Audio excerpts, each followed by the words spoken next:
ఎన్నో తరాలుగా మన దేశంలో, లోకంలో ఎన్నో ప్రార్థనలు చేశారు.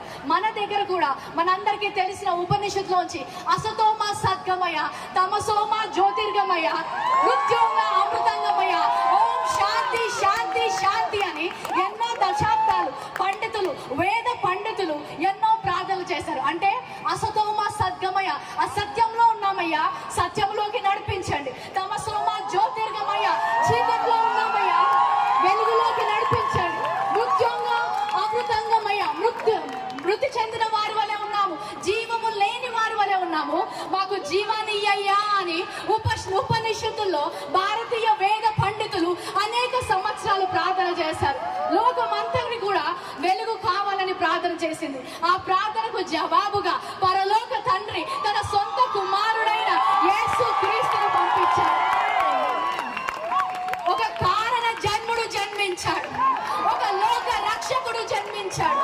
ఆ ప్రార్థనకు జవాబుగా పరలోకము నుంచి అద్వితీయ కుమారుడు ఈ లోకానికి వచ్చాడు. హల్లెలూయా. ఆయన వచ్చి యోహాను 14లో అంటాడు, I am the way, I am the truth, I am the life, I am the answer to the prayers of the mankind. సత్యములోకి నడిపించడానికి నేను వచ్చాను. ఏ మార్గం అయితే కనిపించకుండా ఉందో ఆ మార్గాన్ని చూపించడానికి వచ్చాను. పరలోకానికి మార్గాన్ని నేనే అని చెప్పాడు. హల్లెలూయా. నిత్య జీవము నేను ఇవ్వడానికి సిద్ధంగా ఉన్నాను చెప్పాడు.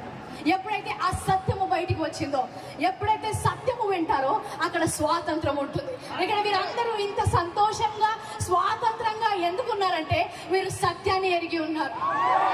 అదే సత్యాన్ని మేము ఎరిగి ఉన్నాము. ఈ రోజు మాకు సంతోషం ఉంది, ఎందుకంటే మాకు సత్యము తెలుసు, నిత్య జీవానికి మార్గము తెలుసు, పరలోకానికి మార్గము తెలుసు. అది యేసుక్రీస్తు ఒక్కడే. హల్లెలూయా.